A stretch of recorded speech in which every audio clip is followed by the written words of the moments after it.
Welcome. I am so excited, like giddy excited, to introduce you to our guest today, Kristi Dosh. Kristi Dosh is a former practicing attorney who is now a sports business contributor for Forbes and the founder of Business of College Sports. And she's the author of the new book, literally just released, The Athlete's NIL Playbook. My copy of it is now in my daughter's bedroom because she stole it off my nightstand. But I got partway through it. I cannot say enough about Kristi and who she is in the world and my level of gratitude for just having this conversation in this space. We met about 8 years ago when I was launching my business. 8 to 10 years ago, we were trying to pin down the time when I was launching my business into the world, and she helped me on the PR front. It was something I never needed to know as a teacher. And as we talked about, when I was in the Olympics, I was 18 years old, and that was at a time when you had to sign away your medal money, you had to sign away any sponsorship deals, because in order to keep your NC2A eligibility, I could not be using my name, image, or likeness to earn money. Because, otherwise you would be basically turning in your scholarship and your rights to compete in the NC2A. A lot has changed in 25 years, and Kristi's been at the forefront. She has been writing. She was a writer for ESPN back in 2011, as she'll talk about, and now she's on very busy and active on X. She has a blog. She's just kind of a go-to person. She's a professor at University of Florida Law School, teaching this and on the ground collaborating with student athletes. And before you dismiss the conversation and say, oh, my kids are so young, or like NIL is just like this thing that's ruining college sports, I share that sentiment. I can connect to that because as a former swimmer, and my girls are also in non-revenue generating sports, like there is this kind of looming curiosity, or you could say fear, around what's going to happen to college sports. And the landscape of college sports is changing so dramatically in the last 4 years or 5 years. So what I appreciate most, or one of the things that I appreciate most about Kristi, is her ability to see through this optimistic lens and not forcing positivity and ignoring or dismissing the real challenges, but really widening our view and inviting us to think about the ways that NIL has brought in opportunities. So if we're a parent, things that we need to know. So she shares some great resources, and I'll drop all that in show notes. But before I continue on and on, let's just get right to it. All right, here we go. Kristi Dosh. Oh, I'm so excited to have you here, Kristi. Thank you so much for being with us today. Thanks for having me. I'm excited. Oh, and I was saying before I pressed record that I'm balancing and tending to this urge to want to just dive into all things NIL with you. And before we do that, I like to start every podcast by asking you to share what you feel comfortable with about your cultural upbringing and background and how that's kind of shaped who you've become today. Yeah, I grew up in Atlanta to a family that on both sides has very much been in the Southeast for generations and generations, even dating back to Native Americans in the area. And so my family has like been there for, I always joke, my husband's from Wisconsin, and I always say, I'm not bred for cold. Like it's literally not in my DNA because my people have not left the Southeast.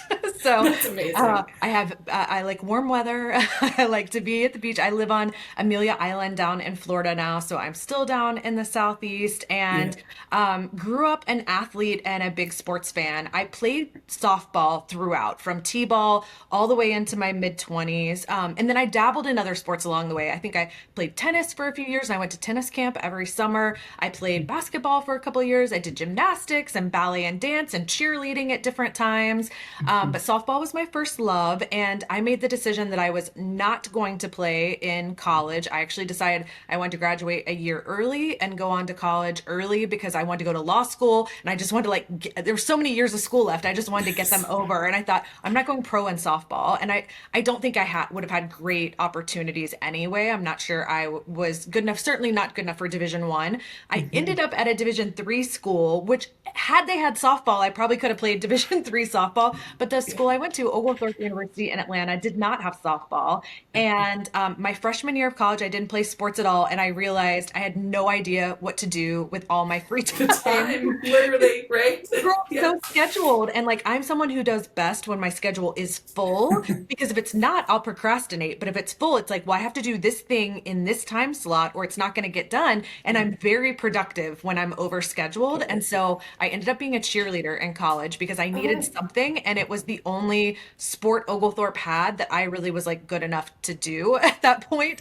And so I was a college cheerleader, but softball is still my first love. I miss softball all the time. I ended Yeah. up coaching at a high school while I was in college. And I know we're going to talk today about name, image, and likeness a little bit. I made money teaching pitching lessons when I was in college, and I could not have done that had I been a college athlete. Totally. Oh my goodness. Yeah, that's thank you so much for sharing that. I love learning new things. So I've known you for I'm trying to trace it back. Like so my It's been a business came while. into existence 10 years ago. So right early on. Yeah, I was so Yeah. fortunate to be able to work with you in the ways that I did learn from you. So I love learning new things. I didn't realize that. Yeah. So you said you played to your mid 20s. Did you get to play on the side? Like, did you keep softball part of your life in that way? I think it's so important for parents to hear this as we talk about NIL and the changing college landscape and exploring and seeing that there's more than one singular path that we're chasing, right? That there are lots of different opportunities. I'm trying to remember. You went to high school at least for part of the time at Norcross, right? I taught there. Oh, you Yeah. taught there. That's okay. Yeah. I knew you had a Norcross connection. So I went Yeah. to high school at Parkview in Gwinnett Okay. County, grew Yeah. up in Metro Atlanta. And when I graduated high school and went to college at Oglethorpe, there was actually a women's fast pitch league in Atlanta, not professional, but it was a lot of women like myself who weren't playing in college, women who didn't necessarily go away for college. Maybe they were taking classes at Yeah. what I think at the time was Perimeter College. Then it was Georgia Yeah. Gwinnett College. I don't even know Yeah. what it's called anymore. I think it's owned by UGA now. But a lot of people who weren't getting to play in college, but we weren't ready to stop either. And Mm-hmm. so there for a brief time, it did not last, but for 2 or 3 years, there was this women's fast pitch league because we also were too competitive to go into slow pitch. And I, even now, I'm in my early 40s, I still cannot play slow pitch because That's I was so a funny. pitcher. So like I Okay. need to pitch fast pitch. I am now too old to pitch fast pitch, but like if I can't do that, then I can't play at all. So I That's was so able to funny. do that through my mid 20s. And then when I went to law school, I had to finally give up playing. Yeah. So take us through there. So thank you for sharing that background. And did you know? So you went to law school, and then now doing the work that you're doing. Was this kind of the plan to be able to? Yeah. So take us into your mind when it came to going to law school Yeah, and I your. always knew I wanted to go to law school. Okay. My mom worked around lawyers, so I'd been around them my whole life. I sort of knew I either wanted to be a lawyer somewhere in sports. Like growing up in Atlanta, I was 11 or so when the Braves went from worst to first. I'm a Mm, huge Braves fan. There's a Braves jersey back there in my background somewhere, and I think there's a pennant back there on the wall somewhere. Yeah, the Braves are my first love as far as sports go, and that was my dream was to be a lawyer somewhere in Major League Baseball, but specifically for the Braves. I would tell people I wanted to be the first female general manager in baseball, which sadly did not end up being me, but I'm glad that there is a woman in that yeah. role finally. Or I wanted to do corporate law. So totally different, but like I knew I sort of needed to back up because lots of people want to work in sports and not everybody gets to. When I was in law school, I did an internship at the WTA, the Women's Tennis Tour, and got Oh, to be in cool. sports a little bit there. And I did actually end up getting a job offer from a Major League Baseball team as I was graduating law school, and they were paying about a quarter of what I was getting in law firm offers. And I had student loans from law school. I still am finishing off my student loans from law school in my 40s. So it just didn't make a lot of financial sense for me to take that job. And a guy took me aside who was a young lawyer for the team, and he said, if you love baseball, you will not take this job. It will ruin it for you. And I thought he was bonkers at the time. Like, of course, I would love being around baseball all the time. But he was right. I totally get it now because now that I have been a sports business reporter, which was a weird transition, I went into corporate law. I did corporate real estate and a little bit of mergers and acquisitions, nothing to do with sports, but I blogged about sports business on the side and specifically Love legal this. issues in sports. And it's a much longer story than we have time for, but I ended up getting a book deal and a job offer from ESPN to be their sports business reporter. That was in 2011. So I left practicing law to become a sports business reporter at ESPN and started writing books about sports business. And that sort of gotten me to where I am now. And just as a side note, like I do think he was right because I do not report on baseball anymore. And that is an intentional choice so that I can just enjoy baseball as a fan. I This, love writing about college football and I still watch college football, but I don't feel the way about it that I do about baseball. So it's like separation of church and state. Like I have to that's keep baseball out of my work. you know, that's that. I love that insight too, because that emotional connection and being able to. Because how could you actually watch it without taking the business lens You off, can't. right? You So see yeah, stories yeah, everywhere and you yeah, cannot turn it off. And I don't hmm want to sit in a press box and watch the game. I want to sit in the stands with my dad yeah. and watch the game. And I'm thankful that that is still what I get to do. That's so fun. That was part of our early. So my husband had worked with Jeff Francoeur when he was coming He up went to Parkview through. right behind me. Yes, Yep. Parkview. Yep, and coming up through. So that was when I was teaching at Norcross, and so we got to go. Yeah, so that experience. Yeah. Those are some really fun memories. So I'm a Braves fan too. Yeah. Yeah. So okay. So you start blogging. You get picked up by ESPN, and when it comes to that, were you talking about NIL? And I guess actually we should, though I highly suggest that everyone read.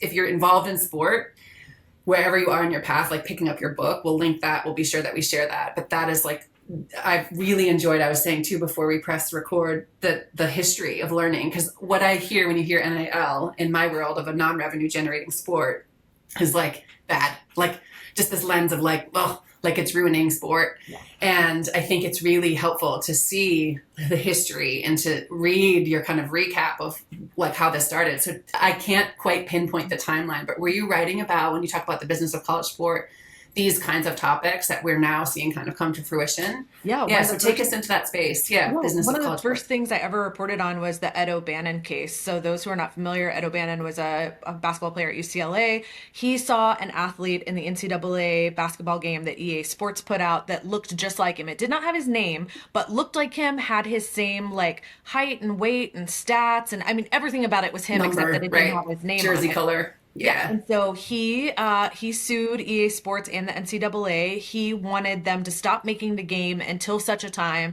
that the NCAA allowed athletes to be compensated for being in that game. And there was another case going on at the time with an athlete named Sam Keller. He was a football athlete. He had a similar case about the football version of the video game. And it felt really full circle for me last summer, summer of 2024. The EA Sports football game came back after being gone for Okay. I don't know, 15 years or something like that, 14, 15 years. Those cases ended up being the end of the EA Sports football and basketball games because the NCAA did not allow for athletes to be compensated for being in those games. And then last summer, that all changed and the game came back. I hear the basketball game is coming back. I think the date they've put on that is 2028.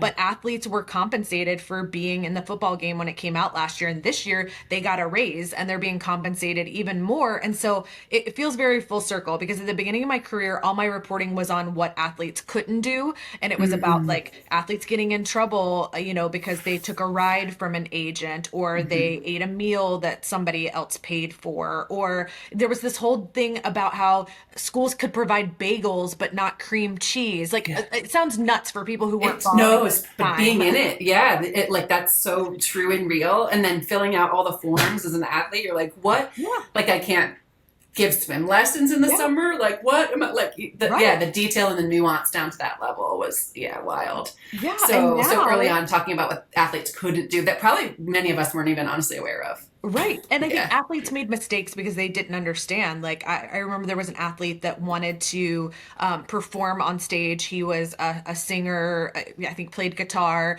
And there were these flyers where he was advertising his appearances, and he was told that wasn't allowed. He couldn't use his own name, image, and likeness to promote something where he was going to make money Mm-hmm. by it. And this was music, it had nothing to do with his sport. And there were waivers over the years. The NCAA always had a waiver process where if you were trying to make money and it had nothing to do with your sport, you could get a waiver. And so there were athletes who published books and started companies and did get paid for their music. And, there was a process to do it, but it was narrow exceptions that were allowed to do it, and it had to have nothing to do with your sport. So like, you just Mm-hmm. mentioned about lessons, and I had said, I taught pitching Yeah. lessons in college, and it was a significant source of income, and parents pay even more now. But it's one of the ways that now I'm seeing college athletes make really good money is putting on their own camps in the summer, teaching private lessons, partnering up with maybe the gym that they worked out at in high school to do camps over the summer. It's incredible to see how much it's changed because I wasn't sure we would ever get to this point. And Mm-hmm. all the news is about the deals where an athlete is getting a Lamborghini or they've got a 4-year, $10 million contract to go be a quarterback at a Big Well, Ten this and then the school. Like, softball player. That what we were watching. yes, My girls love softball we too, now and have they a were playing. seven-figure softball player. Like that's Mm-hmm. what makes the news. But I made a conscientious effort when I wrote the book to tell all the other stories Yeah. because I have been able to meet and work with so many incredible high school, youth, and college athletes who are making money off of their NIL who you've never heard of and who Mm-hmm. don't necessarily have a big social media following, but they're making money. One created a board game she was selling. Some are teaching lessons or doing camps and clinics. Some are making money on their music. There's a bunch of Penn State football players and they made money writing children's books. Like it wasn't even these big deals they were getting from the collective to play football. It was Mm-hmm. writing these children's books. So I made an effort in the book to show athletes at every level that if you're interested in it, this is available to you and there are opportunities you can take advantage of. And so my tagline has become NIL is for everyone because I Mm-hmm. truly believe if you are an athlete who wants to take advantage of it, there is a path for you to do that. Yeah. So that's one of the questions actually a coach that I work with was tossing my way to ask you. So I let Yeah. people know I was going to be having this conversation with you. And it's like in a non revenue generating sport, right? Like wouldn't it be a ton of work for very little money? And I guess, yeah, so I'll let you take it and then I have some thoughts about the question, but Yeah. that's the question. I would say it depends on what you're doing. I mean, again, I made really good money teaching pitching lessons. And now, like, I would have to go in person. I could only work with athletes who were in like a certain, geographical range for me. Mm-hmm. But there are platforms now, which if I had the time to do it, like, I would still have some interest in doing it. There are platforms you can sign up and you can coach virtually. The Mm-hmm. athlete sends you videotape. And like, I could watch, I hope I could still do this, but I know in my 20s, I could have sat down and watched someone on video. And if I had told them how to set up the camera and the right angle to get it, I could tell what they were doing wrong. I could tell if you're letting your arm drift too far from your body. I can tell if you're flipping your hand over when you let go. Like there are mechanics I could have looked for and tweaked over video. And I know athletes who, when they're in that van on the way to an away contest, they're in the van with their laptop watching that video, giving feedback. Now, they could choose to spend their time some other way. They could listen to music and play on TikTok and whatever, and that's fine too. If Mm-hmm. you're an athlete who wants to take advantage of this and Mm-hmm. you want to make money, there are There's opportunities. opportunity. But Yeah. no athlete should feel pressured to do it just because the opportunity is there. I 100% have met even some friends, kids who are high school athletes who, when I start talking to them about the ways they could make money, they're like, yeah, I'm good, which is fine too. It's Right. just that now you have the option The if you freedom want. to. Yeah. Yeah. Yeah. That's it. That's it. And that's what I so appreciate about your lens is it's optimistic. Because there's such this pessimistic view, and then it just feels like the word has a pejorative feel of Yeah. like it's messing up sports and all of those things. So if we zoom out for the person that's like loosely listening, or maybe their kids are a little bit younger, just kind of what we've referenced it, but like the name, image, likeness, like what does that mean, and then what does that mean for maybe we kind of talk about the athletes at different stages, like what do they need to know? So, let's start, but just kind of like a basic definition. Yeah, Yeah. outside of college sports, we call it the right of publicity. Like you have the right, everyone, all of us have the right to exploit our own name, image, and likeness for monetary gain, whether that Mm-hmm. is showcasing a brand on our social media channel or your podcasting. If you Mm-hmm. wanted to make money on ads, you could. But if you were a college athlete, 5 years ago, you could not make money putting ads on your podcast. So Mm-hmm. it's the ability to use your own name, image, and likeness to earn money. And I have, I think, almost 24 ways in the book. I mentioned we've Mm-hmm. seen board games and other types of merchandise, books, music, camps and clinics and lessons. You sign autographs, personal appearances, social media marketing. I've got an athlete in the book. She's making money public speaking. She is a track and field athlete at Memphis who you've probably never heard of, and that's fine. But she wanted to build a portfolio public speaking because after graduation, that's how she would like to make money. She would like to have an income coming from public speaking. So she's been going around and talking to high school student athletes, and has started earning money for that. And so that's what I love about NIL is you can do it just like for fun or for a little side cash, to be able to go on a fun vacation this summer or whatever it is, buy a car, whatever it is you're saving money up for. Or you can use it to set yourself up for life after graduation. And that was probably my favorite chapter to write in the book was one of the final chapters.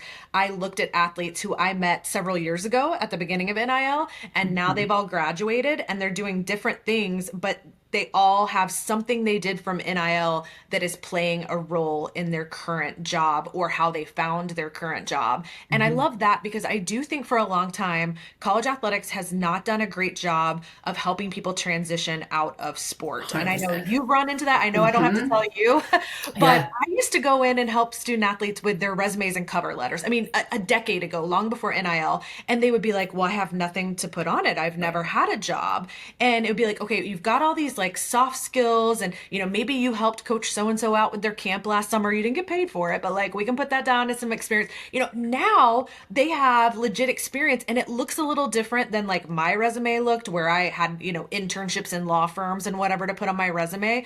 But a lot of them are able to put down brand deals that they did, experience they have with editing software. Like there is stuff to put on their resume that did not exist before. And I think it's making, for those who are taking advantage of it and thinking about this as a long-term strategy, it is making that transition out of sport better. Like I talked to these athletes who've done it and they mentally are better off than the athletes I was meeting 5 and 10 years ago. Which was one of my concerns, like on the edges of it was the pressure that, so like mental health, like speaking of just the person and how it would land on them and reading. So it was reading your perspective and reading the book of the way that you frame it, the lens with which you're looking at it is like, this is actually helping them develop the different dimensions of who they are in the world and all the different skill sets that they're honing. So they're honing incredible skills inside the sport. And then when they transition, so we talk about sport as the vehicle, when that's gone, now like what we're saying is in addition, there's an opportunity for them to be building to this. So that building to this list of skills that they're honing that they can use to transition and also developing different dimensions of them as like, I'm not just softball player or I'm not just swimmer. So yeah, because at the beginning it was, my concern is, it's not necessarily a concern. It's just like, curiosity around how is this going to land when it comes to who's making what on what team. And if this person because already they're like young people are wired where we all are as humans, but particularly heightened in that adolescent get that phase of emerging adolescence of really paying attention to what other people are doing, right? Comparison. And so in that way, what would the impact be on them mentally? And so I love that this is like expanding it to not just look at this like as something that's a problem or a weight, but actually an opportunity. Yeah. So I so appreciate that. Yeah. I mean, there is the flip side of it. Like there is a lot of pressure. I talk to some athletes and they feel like they have to take advantage of it because it exists and that creates like a pressure, or they've got this pressure to like grow their social media following because their teammates are doing all these deals and they're not because their social media following is smaller. Or, now when we've got these highly publicized NIL deals and revenue sharing deals for these huge numbers, those athletes, sure, they might be taking home a lot of money. They're also getting a lot of emails and a lot of DMs from fans who are telling them they did not perform well enough and they don't deserve the money they're getting. And I think that the scrutiny on them always existed. These athletes have always had these problems. But like Livy Dunn had to stop going to class at LSU. Part of her problem was men stalking her. They had to have extra security at some of her meets when she would be out of town. And then she had to go to all online classes at LSU. And I don't want to get any of the details wrong, but like I remember that being like the broad picture. So there are certainly sides of this that are not positive from a mental health perspective. But I feel like those do get a lot of discussion and not enough discussion about how this is actually helping some athletes. Yeah, I would say that's absolutely fair criticism, even being in the space, right, of working and walking alongside of the student athletes themselves and the coaches. And there's just like, I think too, it's like there's a lot unknown. And so if today in this conversation we can help shed light and bring a bit of clarity on, it's this ability to be able to brand yourself essentially and use yourself to be able to earn income while you're at school and hone skills and build those skills. When it comes to parents that are, like high schoolers, because we've heard like, and even in your book, you talk about like different states have different legislation around this. So what do we like kind of generally need to know as we're supporting, let's say, our high school age athlete who is wanting to play at a high level and play in college in the future? Yeah, so first, from just like a rules perspective, you need to make sure you're in a state where NIL is allowed, either under state law or under your state high school sports association. I had somebody give me a problem the other day, and it was like a law school exam question. It was like, we live in this state, but my athlete, plays on a team in this state, and their rules are different than ours. But then her high school is under this high school association. It was like too many sets of rules, and I was like, oh, let me think about that for a minute. So there are a lot of layers depending on where your athlete is playing, but I would say for most people, you can check state law and your state high school association to see if it's allowed. A Google search, like, can high school athletes in Georgia do NIL? We'll usually bring it up for you because so many people have written about it. I keep a list on my website too that I try to keep updated, but the information is out there for you to find. And then if it is allowed, the restrictions can be really different in some states than others. I would say in general, the restrictions at the high school level don't allow you to use school logos or apparel. So you can't be wearing a sweatshirt with your high school logo or a jersey. That was true at the college level in the beginning too, but colleges have actually sort of come around on that. You have to get permission, but they are allowing athletes with permission to do it for certain deals. I would say a lot of deals interesting. At this point. So how does that intersect with just like, I think of my oldest now, she's going to play hockey in boarding school next year, and she's, because of that reason, we like opened an Instagram account on my, like, as a subset of my Instagram, and she's taking pictures of herself, she's sharing herself, it's clear she plays there. So is that like, and if she, okay. It's just a post. If she's making money on the post, if a local restaurant wants to pay her to put up a post about eating lunch there, she can't eat lunch there in her gear unless the school has said it's okay. So if you're not getting paid for the post, you can post stuff, in your jersey. And when you get, I don't know how it works at the high school level, but you get to the college level, they'll give you tons of photos and videos of yourself from game days that you can use. You just can't use those in paid deals. The paid posts without permission. That's great clarity there. Yeah. And I'll say one side note. One thing you have to be careful of is like the stuff in your background. So that's where I've seen some college athletes get in trouble. I'm putting that in quotes because they've just, their school has been like, hey, that doesn't work, because they'll be sitting at their desk in their apartment or their dorm room, and there's like a pennant or a poster in the background, and they're not wearing anything, but they sort of forgot that was back behind them. Mm-hmm. And then that ends up becoming a problem. So there needs to be other people's trademarks, their logos, and jerseys and that kind of thing can't be in your background or on you when you're doing a paid promotion, unless you've gotten permission for that. Yeah, that makes so much sense. Okay. And then, so staying in the high school kind of sphere for now, and for revenue generating as well as non-revenue generating, like just kind of all athletes, like when they're going into this recruiting space, which now is a year earlier, right? It's just starting after sophomore summer, probably like conversations happening even before that, right? When the high school athlete is moving into the recruiting space with the parent, and you're navigating, like, what are questions that they could be asking? Like, what do they need to know? What's helpful? Yeah. So just leave that open for you. So much. I so much I'm reading a recruiting book right now because I didn't get recruited and I don't have kids getting recruited, but I do have a niece who she is going into her junior year of high school. She's a gymnast. She has already had Division I schools reaching out to her now that she can be recruited, and I'm fascinated by the whole thing. So now I'm reading a recruiting book so that I'll understand that side of it more, because there are so many questions you need to ask from that side of things. And my sister-in-law is the former assistant commissioner of a D2 conference, so luckily she really understands it. And she kept saying to me, like, the mistake that athletes are making is they're asking about NIL and revenue sharing like right off the bat. Yeah. When first they need to figure out, like, do I like this coach? Am I going to get to play at all? Do I like this town and this campus? Do I want to live here? Like, those are far more important things than what does my NIL outlook look like here? Which sports are you you sharing revenue with? Those questions can come later, but focus on the one that's going to get you the best opportunity as an athlete.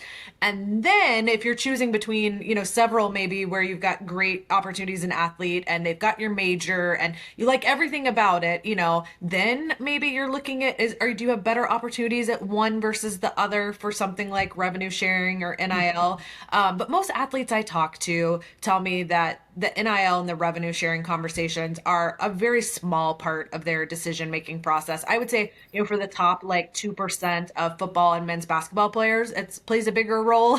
But when we get outside of those sports, less so, because a lot of that is going to be money you're making sort of on your own from brands, not directly through the institution. Yeah, can you speak to that too, and that difference of the kind of collective? And I think that it's been my experience, like there's different models at the schools, right? Like as this is kind of rolling out, but this idea of, well, you see in headlines a softball player making the 7 figures, and my girls are taking that in and they're like celebrating. Yep. And also then there's the sponsored ads on my feed and like going out and doing lessons.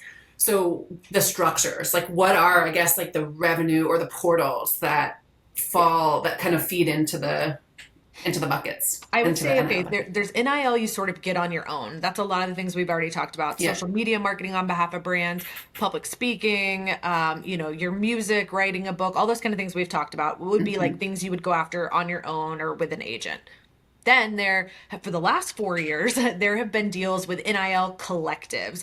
And these are third-party groups of usually boosters and donors of the institution who started an outside entity away from athletics where they were raising money to do NIL deals with athletes.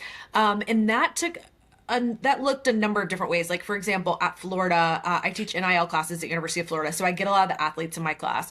And one of the athletes I had along the way was Leah Clapper, who was a gymnast. And Leah is one of those people who has an amazing story about how NIL changed her career track after graduation. But when she was at UF, she worked with the collective. Now, she's not the quarterback getting a multi-million-dollar deal from the collective, but she did like fan meet and greets. She would do, I think, these like Twitter space events. She did an escape room where they had like several gymnasts go to an escape room with a group of fans. And I think it was a promotion for the escape room. Like the escape room hired them and brought them to come in, but the collective arranged that. So essentially the collective was trying to help find opportunities so athletes didn't have to just find them on their own. Gotcha. And that ran the gamut from things like what Leah was doing to, the football players who are getting 5, 6, and 7-figure deals that also under the terms of the contract were technically for their NIL. I think we all know it was more for their performance on the field, but that was not, you can't get paid for performance by the NCAA. You still can't. And so it's for your use of their NIL. And so it would have things like, okay, we're going to give you, $60,000 this football season, but we're going to have you make 2 personal appearances, sign 50 trading cards and make 2 social media posts. There would be this like list of things you had to do for the money.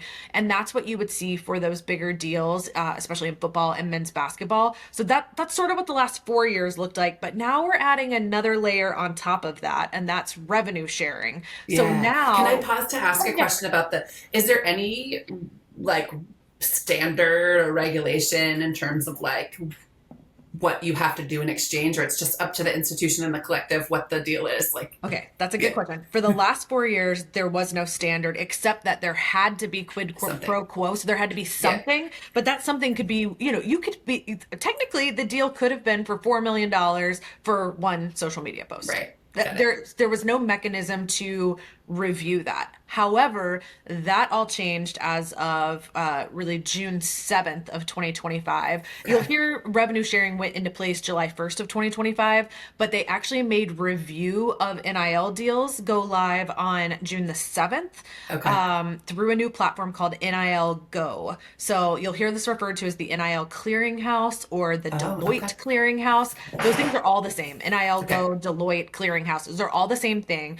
It says now that anytime you have a deal for more than $600, and that includes if you have several smaller deals with the same entity and they add up to more than $600, as soon as you get the deal that takes you over the $600 mark, you have to submit it to the clearinghouse. And then it's going to go through two avenues. If it is with a third party that has no association to the university, so you do a deal with Gatorade, and I guess Gatorade's a bad example because they would have an association, like in a the sense, yeah. that they might have a sponsorship with the university. So let's say that it is with Domino's, okay, and Domino's does not have a deal with your university. That would go down one path, and it's not going to be reviewed for the value. They're not going to say Domino's is paying you too much money. You shouldn't be getting this much for this social media post. So those deals are not going to undergo further review. They're just sort of being collected. But the other path is if it's an associated entity is what they're calling it. Okay. And there's a threshold at which a booster or a company is a donor or a sponsor of the university. And if they meet that threshold, they're an associated entity. Collectives, like we were just talking about, those are associated entities. There are third-party marketing agencies that would qualify as an associated entity. Those deals go down a different track, and they are evaluated for what you will hear referred to as fair market value. But actually, when they launched this back in June, they reworded it and called it a reasonable range of compensation. Reasonable range. They are going to be evaluating. Yeah. So they are going to be evaluating those deals for a reasonable range of compensation. So they say they've got a database of similarly situated athletes, and I think they included pro athletes in that. They're going to look at the location of your school, sort of the brand value of your school, your social media, presence and value, and they're going to decide, was this an appropriate amount? So like, for example, the biggest deal we've seen so far from a collective was a $10 million deal for 4 years at Michigan for their quarterback. If that was happening now, it would have to go through the clearinghouse and they would have to decide, like, do those factors all add up? Should this athlete be getting $10 million for doing this laundry list of things? It is bound to bring some issues. There are attorneys who are salivating at the idea of attacking decisions by this clearinghouse. Who is the clearinghouse? Who are they? It's Deloitte. The accounting firm Deloitte is running the clearinghouse, and they have set Who's up. paying their bills? The universities are going to be paying their bills. Collectively. And even the athletic departments are confused about how they will be paying it. That's a whole nother discussion. I was at a convention with a lot of athletic administrators right after this was announced, and they were like, "Wait a second, we're paying how much to have deals reviewed?" So there were some surprises in there. This all came out of the settlement in the House versus NCAA case. Grant House, who was a swimmer, brought this along with Sedona Prince and several other athletes. It became a class action. Part of the result of that is this clearinghouse, and it sort of remains judge to be ordered seen. in a way. What'd you say? Sorry. Judge ordered. Yeah. No, it was part of a settlement agreement. So the NCAA and the classes attorneys, I don't know which side, but one side came up with this and they agreed to the terms of it, and it became the settlement. The judge has now approved the settlement, but it wasn't her idea. It would have come from the attorneys on one of the sides. My understanding is they wanted it on the NCAA side, that schools wanted this. To probably curb what's been happening, because we have seen deals just continue to grow and get higher and higher and higher. And we've seen a lot of, if you want to call it tampering or inducement to get athletes to commit to a certain institution or transfer to a certain institution. That is not supposed to happen with NIL, but it has been happening since the very beginning. And so there is going to be more scrutiny on that, because there is a new entity to govern all of this called the College Sports Commission. So and that already started. You said the review started in June. It's already started. The NCAA will not be the one looking into NIL and revenue sharing and levying penalties. It is this new College Sports Commission. And the 600 sounds to me like taxes. Like, is that what that's related to? It's like the threshold of, if you're making, they just pick that number. Yeah, I'm not sure exactly where they got that number from. But yeah, athletes are going to have to turn in any deal that's over that. And just Division 1. This does not exist for Oh, Division 2 okay. or Division 3. This is Okay. only Division 1. And one piece of clarification, this gets like a little in the weeds, but for those of you who have heard about this, the clearinghouse applies to all Division 1 athletes.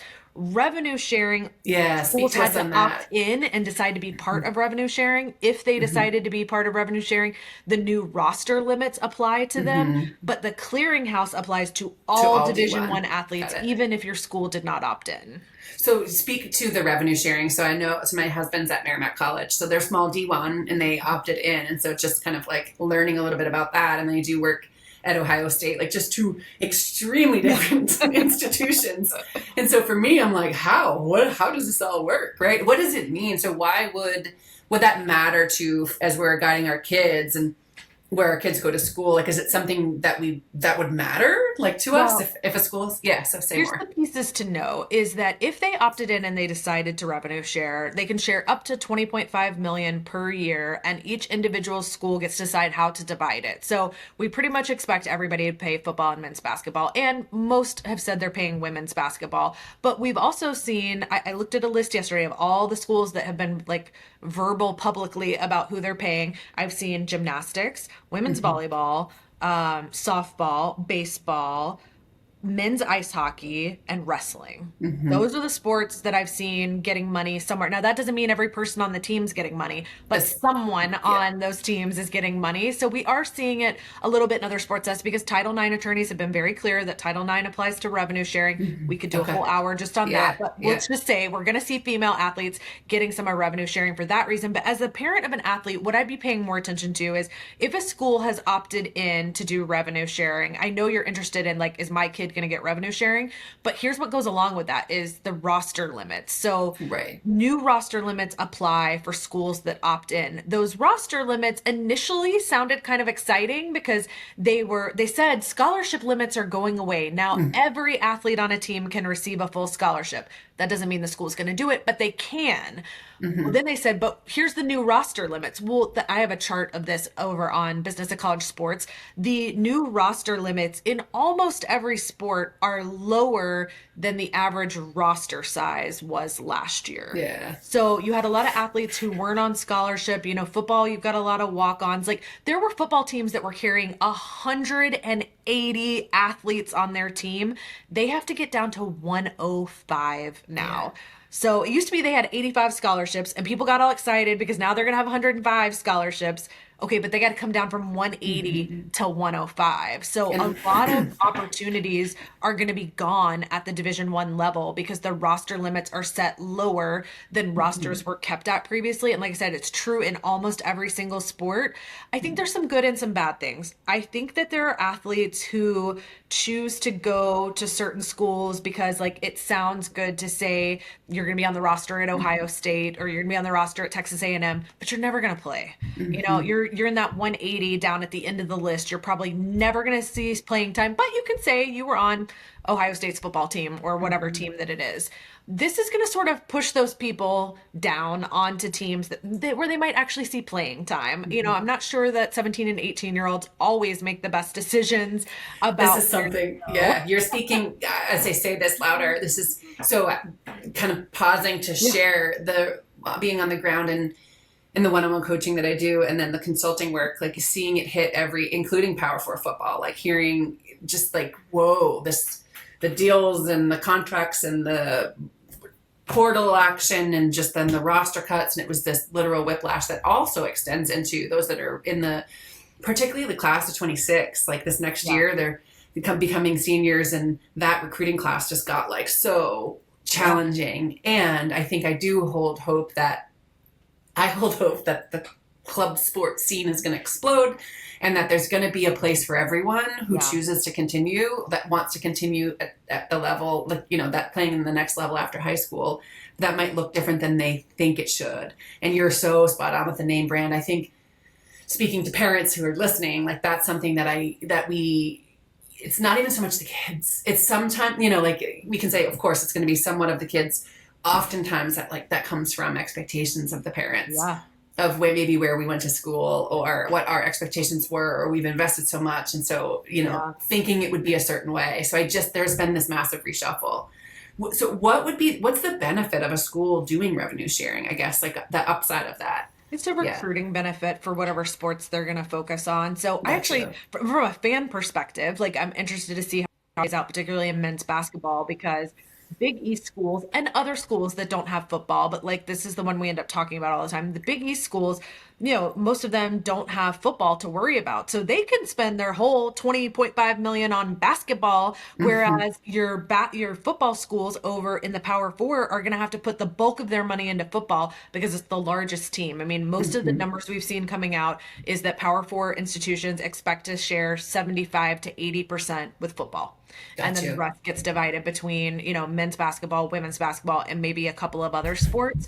But if you're a school that doesn't have the highest level of football, or you don't have football at all, you Hmm. can push that into other sports. And, where we've seen it discussed most is men's basketball and the impact that'll have on sort of, basketball schools.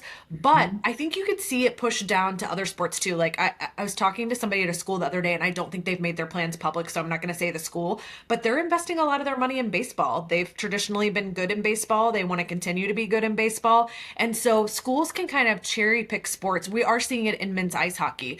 Quite a Hmm. few, I think, programs you wouldn't be surprised by that are competitive in ice hockey who are going to revenue share with ice hockey because they know if they don't, someone else is going to, and they're going to Hmm. lose the best players. So I think it'll actually be fascinating to see what happens if we take football and men's basketball out of the picture and we look at what's going to happen in all the other sports because schools are going to make some interesting choices about where to put money in. Texas Tech, which you brought up earlier, is an interesting example. They were the first to do Totally. a seven-figure deal for one softball player, and they just made it to the College World Series with her and Yeah. had success beyond anything they've ever previously had in that program. And it sort Yeah. of, proved proved what they were trying to do. And It's so wild. now, It's so do we see wild. greater investment in softball at other schools? As a former softball player, I hope so. Well, that and speaking to, and would you, is is that revenue generating? Because No. do they charge? No, I no. don't think I've ever Yes. seen a softball team that's in the positive. No, I've seen a few baseball teams here and there, but I don't think I've ever seen softball. Yeah. So let's speak to the person who maybe is like really clinging to their pessimistic view of just like,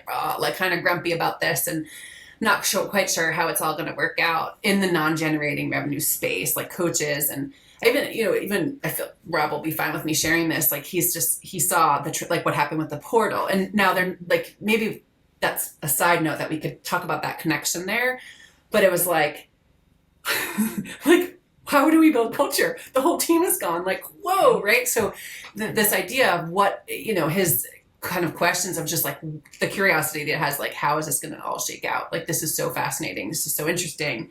How are you going to continue to maintain, particularly at a school that then is used as a springboard to the higher level, right? Yeah. So like a lower level or a smaller D1 and then into the higher level Yeah. D1 program. So the pessimists, let's say, what would you invite them to consider and think about in terms of like, will non-revenue generating sports continue to exist? Like that's the kind of talk that happens in the like Facebook groups with the Olympic sports, right? How Yeah, do we, I think yeah, it's what do we, tough. Like even yeah. and I am like the most optimistic person on the planet, but like, even I sat at NACDA a couple weeks ago and I heard a Mm, development officer talking about like, how can we develop stewardship when athletes have been at four different schools in their 4 years? mm, How can we keep in touch with these athletes after they graduate? And even how do we continue to engage fans when they don't know who the players on our team are because the roster looks totally different than last year. yeah. So Why is that?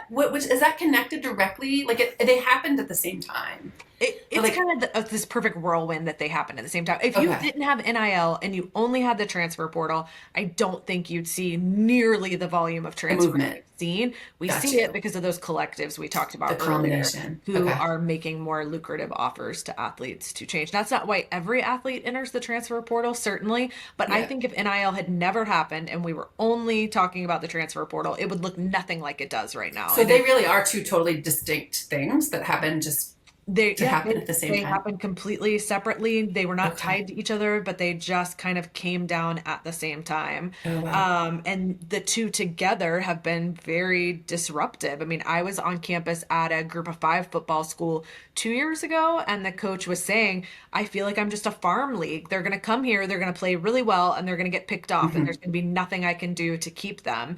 And that has I've watched that school. That has largely been true, unfortunately, for that coach.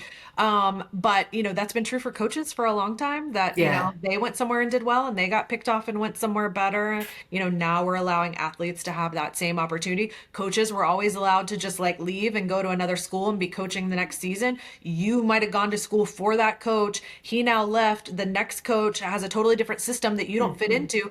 And under the old rules, if you transferred somewhere, you had to sit out a year. Hmm. So I sympathize with the athletes on that front. Hmm. As a fan, it is messy. I can't name, more than 10 players who are going to be on Florida's team this fall, because it does change. Like, and Hmm. I, the other day, somebody transferred from the basketball program and I like had totally missed it and didn't know he was gone. It Yeah. is tough as a fan to sort of keep up with it. Hmm.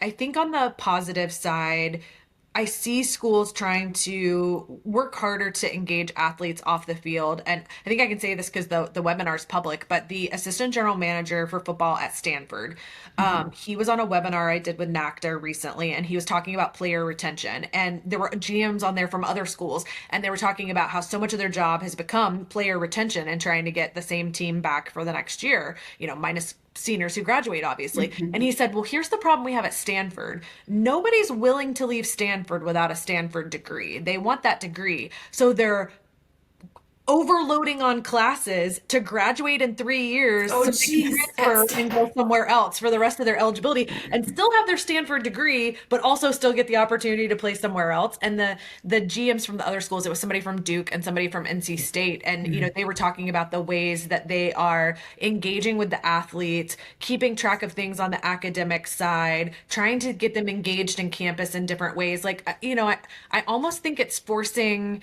people to create a better culture. Like, if Mm. go back, tell your husband actually to listen to that webinar, because the Duke basketball GM, it's a woman, she's phenomenal, and she talked about her main mission was to keep that team intact and not have anyone transfer, Mm. and she did it. And That's she amazing. talked about how the culture they created in the program kept everybody there. So I actually think maybe it makes that culture more important. Like, I understand it's hard to Hmm. build if people are leaving, but if you can get it right, people won't want to leave. That's it. Like you're speaking into like the work I do in the world. Like that's exactly why I do that work, is that like creating the sense of belonging. The roster cuts are a different layer. That was a wild factor that was out of many people's control. And also exactly that, right? Like making it a place where people want to be.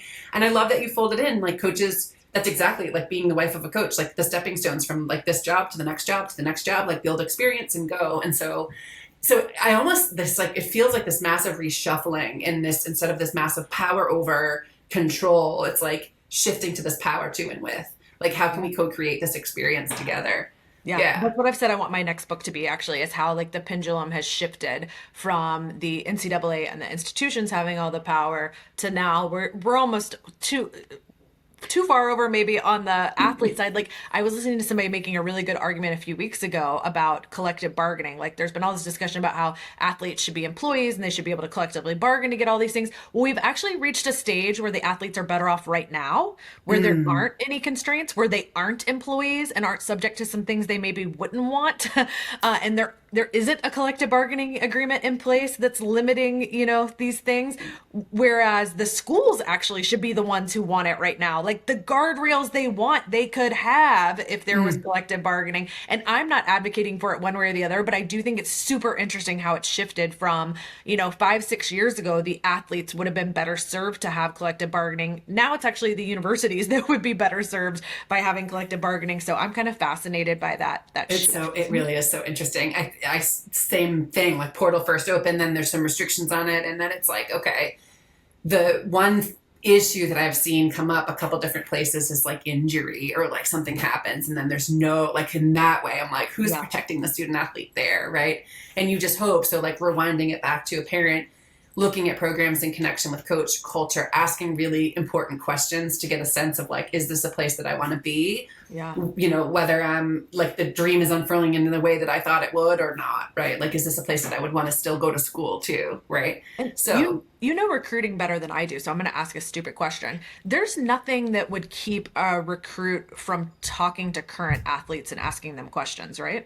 oh, nothing. Yeah. Because I feel Yeah. like that's a little bit of a missing piece. Like I was watching the documentary recently for Alex, I can't think of her last name, that the podcast host for Call Her Daddy, and she was talking about the experience she had at I think she was at BU, where she had a coach who I verbally assaulted her and sexually assaulted her. I forget the exact terminology you would use, but this coach was singling her out and saying and doing things that she shouldn't have. And it seemed like if you had had some conversation, not that I'm not victim blaming her, but I'm just thinking like to root out a problem like that on the Yeah. front end, you'd be well served to talk to current Athletes. athletes away from the coach, where you could have maybe, even if they aren't going to come right out and say something, you get that vibe that like Yeah. they're not gushing on and on about the coach and about their experience in this culture. Like I tell athletes to do that when they're hiring an agent. You have got to find current clients, but also try to dig up some former clients who will tell you why they're former clients. Like that, because an agent can talk a good game the same way a coach can. Like you're really not going to know until you dig in and talk to people who have had to go through that experience. Yeah, that's so true. It's so real. And asking, there's like the list of questions to ask just grows for me the more I'm in this. But like it really does all boil down to alignment of values. And you even reference that when you're talking about whether like, do I lean into NIL as an athlete or do I not? Is it for me or is it not? It's like, is it aligned? Like, is it something that I'm wanting? Does it matter to me? And what matters to me, getting clear on that and then being able to ask those questions. Absolutely. You get a strong sense too on recruiting trips, although it's like orchestrated in a way that's Right. meant to be showy, but paying attention to what the body is saying to you, right? How people are responding, asking. One of the questions we went through this when my daughter was looking at prep schools, so it's like practice for college recruiting, of asking, tell me about your greatest challenge. How did you get through it? Like what cultural issues did you have to work through as a team and how'd you get through it?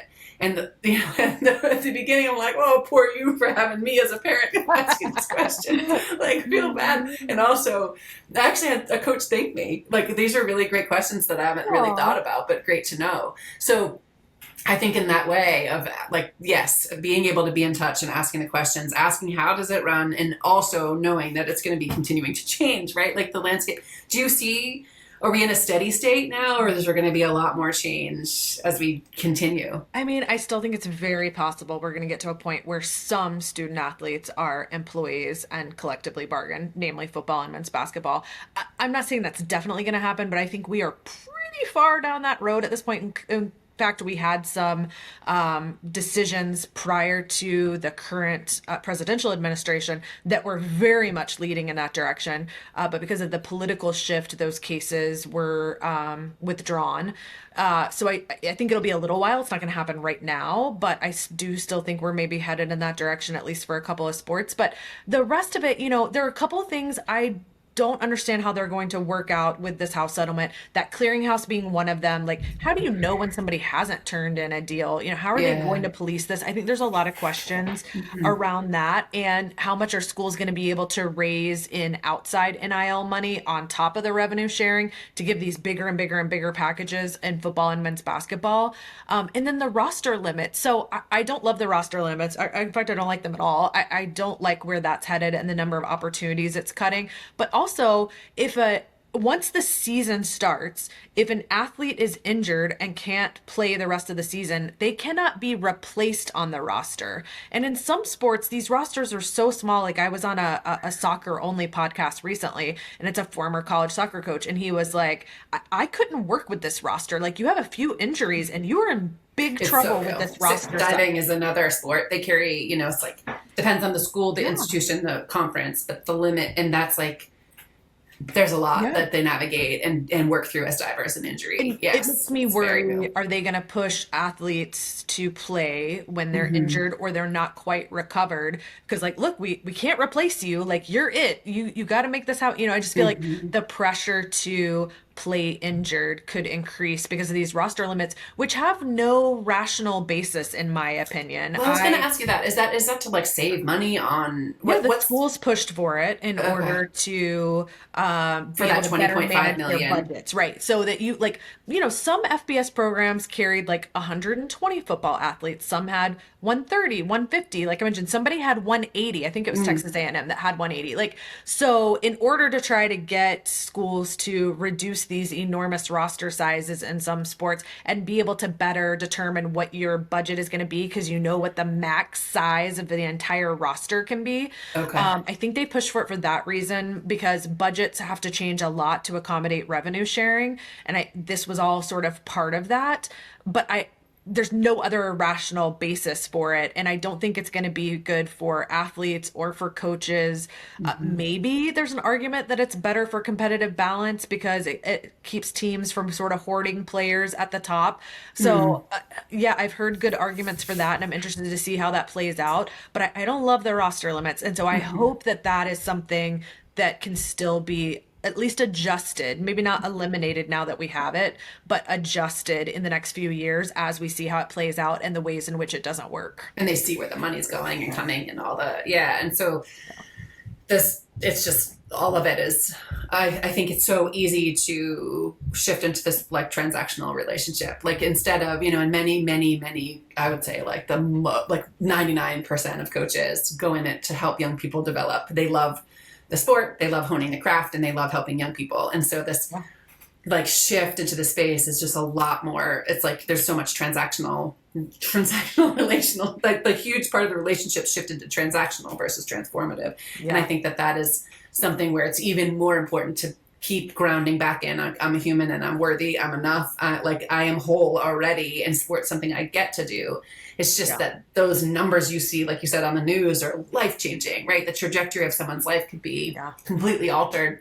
And so and then you look at someone, I think it's Cal Poly, was it, with swimming? There's been so many swimming programs over the years that have gotten cut. They lost their swim program. And so you go, okay, like in the swimming community, which is a huge part of my world, like there's so much fear that like swimming's going away, right? Yeah. And do you feel that there's any responsibility from the like USOPC, like our national governing bodies on that side to be working club? Like what do you see the future being in 10, 15 years for the I am not non-revenue? I have not had the time to do the research I would like to do on this, but everybody keeps telling me look at what US soccer is doing, that they are Oh, cool. setting forward on a path of if we have to take this over and we have to be the ones to develop youth athletes, we're going to be ready for that. And I've had multiple people now tell me, go pay attention to what they're doing. And like, actually, I just watched something on YouTube the other night about this facility they're building in Atlanta, actually, with Arthur Blank, who owns the Falcons, helping fund this new facility there for youth and pre-professional sort of soccer development. So my understanding is they are sort of leading the way, and I think Okay, that if cool. they see success, you'll see some of the other U.S. Olympic programs follow. They are just not set up or funded currently to be able to sort of take on this big shift if we wanted to Hmm. sort of move those kind of sports out of the college space and into a different space run by the Olympic committees. Hmm. But I've been told keep an eye on U.S. soccer, so that's on my to-do list to Yeah. look Oh, that's good into. to know. Yeah. Well, and there's some path. Do you see an explosion of club sports in college? Like this, like the ability to. I haven't yet, but I've heard a Okay. lot of discussion about it. It'll be interesting. We've seen some sports getting cut already, but on the flip side, we've also seen schools come out and say, hey, we're going to fully fund every single sport we have. So we're actually going to see a lot of athletes this upcoming year, I would say at Power Four institutions Yeah. largely, who didn't have a scholarship before and are going to. Like I know Tennessee, Clemson, Texas A&M. I don't think I can name all of them, but I know they've all come out. Ohio State might be one of those too. They've all come out and said, we are going to fully fund every single scholarship in every sport. So, like, there's some good with the bad. Yeah, yeah, it's all and we have to keep. I think that that's the challenge for the people listening who are listening to try to what is this stuff? Like we're coming in with that pessimistic lens of just actually like let's pause and see, and then the filter of what can we control. So what is the good inside of this, or how can what can I do from this moment to leverage the opportunities? I think that's one of the biggest things I've taken away from you in this is like seeing what's possible. Whereas we really were so bound. Like, I forgot what that felt like of sitting in the classroom and like filling out all these forms and being like, I babysat. Like, is that okay that I babysat? Like, could I have done, like, can I collect money for that? Right. And now this kind of freedom to be able to like build their brand if they want. Yeah. Like, and that's up to the individual athlete. Yeah. Think For the how different athletes it would and have been when you were an Olympian, and not that a oh, huge I portion of people can't get to even be talk about Olympians, but like, Jeremy Bloom was like this huge example mm-hmm, of someone whose college career was sort of hampered by also mm-hmm, being an Olympian. And, I have a little bit about him in the book because of that. mm-hmm. But I used to write stories when I was at ESPN about leading up to the Olympics every year. I would do this, or every 2 years, I would do this story about Olympians who were working 3 jobs and living out of their Yeah. car to be able to train for their sport because they weren't, either it was a sport that isn't a college sport, or they were already out of college and didn't have access Mm-hmm. to, training and facilities anymore. And I would write these just heartbreaking stories about people who were barely getting by to train for this sport that they loved. And like Mm-hmm. that now we will allow people to do that and not penalize them anymore at the You're college bringing, level. you're hitting a spot for me. So I vividly remember I was in like in the village at Sydney on my bed, like the little like whatever like cardboard bed, Styrofoam. Yeah. yeah, in this tin box. Anyways, and handed the paper. It's like, if you want your NC2A eligibility, you need to sign over the medal money. And I think our relay was like in a Coca-Cola ad or McDonald's ad or something like that. It was like, sign it away because otherwise you're giving up your eligibility. Yeah. And at that time I was only 18, and I'm like, I'm not like, I can't do that, because if what happens, like my parents always said, with school comes first, and you're one injury away from your athletic career being over. And so that priority, yes. And that ability to leverage that. So it's cool watching some of the young people, like the college athletes, leverage. It's been cool to see what they've been able to do with it and building their brands. And I love that. So it's an invitation for those who are wanting it.